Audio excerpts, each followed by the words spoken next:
So are you a traveler? Are you traveling for work all the time, or traveling for sports, or just fun and entertainment, going to the beach? Jet lag can affect everybody. Jet lag occurs most often when you're traveling more than 5 time zones. That's for like me in Manhattan, where I'm going to London or further east or further west. So it's something that affects everybody. Jet lag is when your circadian rhythm gets altered. It can lead to symptoms such as memory loss, fatigue, nausea. It can also lead to poor performance, both at work or for sports or just for play. That's something you definitely want to be cognizant of when you're traveling, especially when you are doing multiple time zones, because it definitely can affect performance. And the standard rule is that it'll take as many days, as many time zones you're jumping one way or the other. So if you're jumping 8 time zones, it may take you up to 8 days to recover. So you want to do as many things as you can as a precaution and while you're at your new destination to help yourself out. And there are many things that you can do. There's many new technologies out there. There's very simple things that you can do. We're gonna break it down for you step by step. Things that are simple and then things that require a little more technology. For those who don't know, jet lag is based on the problem in the brain with the suprachiasmatic nucleus. That is the master clock for your whole body. You have clocks throughout your body that control every organ. The master clock in the brain, the suprachiasmatic nucleus, is the major one. It controlled by light and the exposure to light and the development and up and downs of melatonin. There's other factors involved as well. But if that clock is off, it is going to affect the other clocks and other organ functions throughout the rest of your body. So you want to make sure that you stay on top of things. So first thing you need to know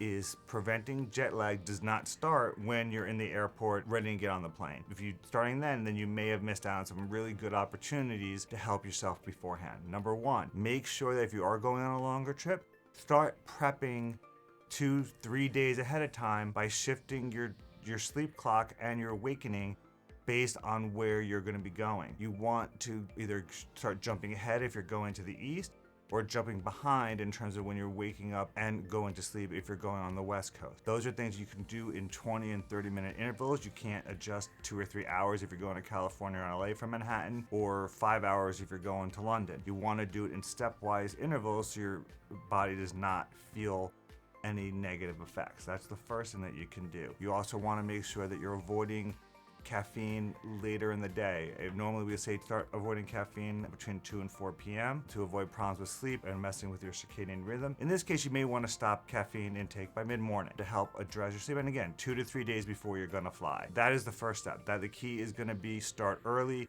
making sure that the days that you're home before you leave, adjust your sleep and awakening times, and also make sure that the second you get up, you're getting yourself up early and exposing yourself to sunlight, hopefully true sunlight. You can use a light box like Verilux, but that's just not the same as doing something naturally. There's also a new product from AO, which provides some blue light, which can help stimulate the brain and help decrease the effects of jet lag. But again, nothing is better than waking up, going outside, getting some morning sun, and if you really want to amp that up, you want to add in some exercise. It could be some light exercise, it could be a heavy exercise routine, but you want to stimulate your SCN, your suprachiasmatic nucleus, and get your clocks aligned to where it need to be. Other things that you can definitely do to address how you are going to feel after you hit your destination are make sure that you're not eating high sugar foods, high carb foods the day or two before. That automatically will affect the way your body feels, will slow things down for you. You will not recover as well when you are changing time zones. The more time zones you're jumping, like I said before, that could have a greater detriment to your lifestyle. So you want to try to eat healthy,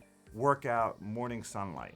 Now we're gonna flip and we're gonna start talking about the day of your flight. So if the day of your flight, depending on the time of your flight, if you're flying in the morning and you're flying to the West Coast, you do want to delay your exposure to light in the morning and have later exposure to light, natural light at night to get your body used to going west. If you're going east, then you want to have an earlier exposure to limit your later exposure to natural light by either wearing sunglasses or wearing blue blocking glasses, which we'll get into a little more about blue blocking glasses in a little bit, to help your body thinks it's getting closer to night, because when you get further east, it's going to affect you more. So again, if you're going west, you can be exposed to later evening sunlight. If you're going east, you're going to want to have it be exposed earlier in the day and limited at night. So that's one thing that you can definitely do. And again, it's more dramatic if you're going more than 4 or 5 time zones. If you're going 1 or 2, you don't need to be as diligent. You do want to make sure that you are paying attention to those type of things.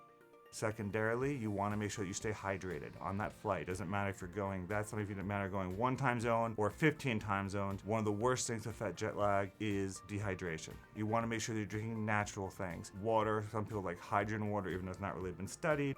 There are some basic studies now have come out with a product called Quinton, which is a seawater derivative, or drink like an electrolyte type water. And there's numerous brands out there that people really like. Noon, people really like Element, something that has electrolytes in there as well, to making sure that you stay hydrated. You want to eat on the schedule of the time zone that you are coming from, not where you're going.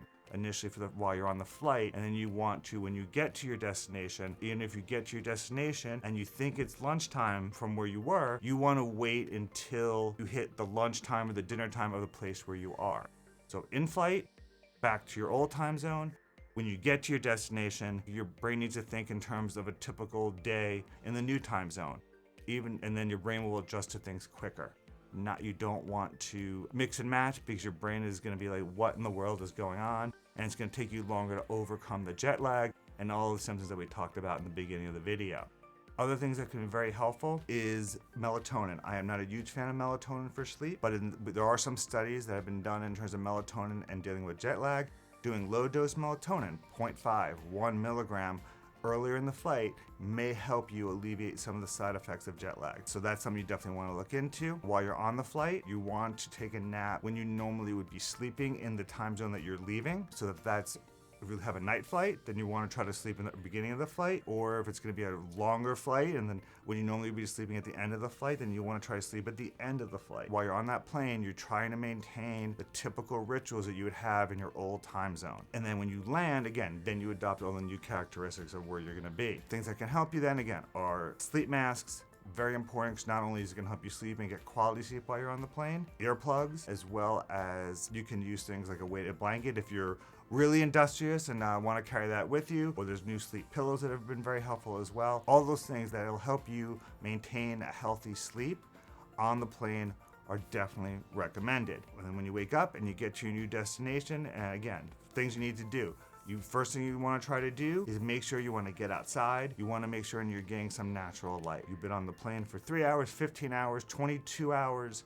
You want to make sure that you are getting exposed to natural sunlight. It also does help when you get there to make sure if you can exercise, because that's been shown to help retrain your circadian rhythm, to help you adapt quicker, feel healthier, and have better performance, or enjoy your vacation, whatever you're going away for, to help maximize that performance. Other things you want to be aware of is you can nap during the day. You want to try to nap in the time where you are. If you're getting in where it's 9 o'clock in the morning in your destination, it's not the best thing to do to take a nap at like 11 o'clock.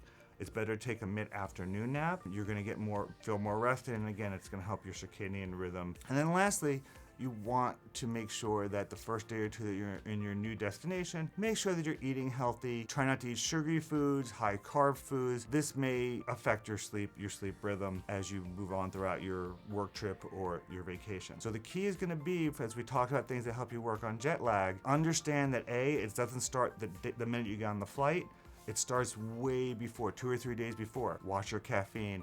Try to address your light exposure. Making sure that when you're walking through the airport, you're wearing some blue light blocking glasses. Making sure that you are trying to limit your light exposure as much as you can. If it's an early morning flight, you want to try to make your body try to get as good an amount of sleep as possible. You want to make sure you're not having sugary foods. Then you want to make sure that you do the right things on your flight. And when you get there, there are some cool tech gadgets that you can use. I mentioned blue light blocking glasses multiple times. Brands like Vivarays and Blue Box make really good quality product. I measured a product called AO Technology. It's a little superhero visor looking thing that you can put on that, depending on where you are during the day, it can give you blue light during the morning to help stimulate your SCM, or it gives you different other frequency light later in the day. You can use, again, hydrogen water or something like a Quinton, a supplement that works really well, melatonin, a great supplement, and then look into things like a Manta sleep mask, look into hydrogen water. Other things that may be helpful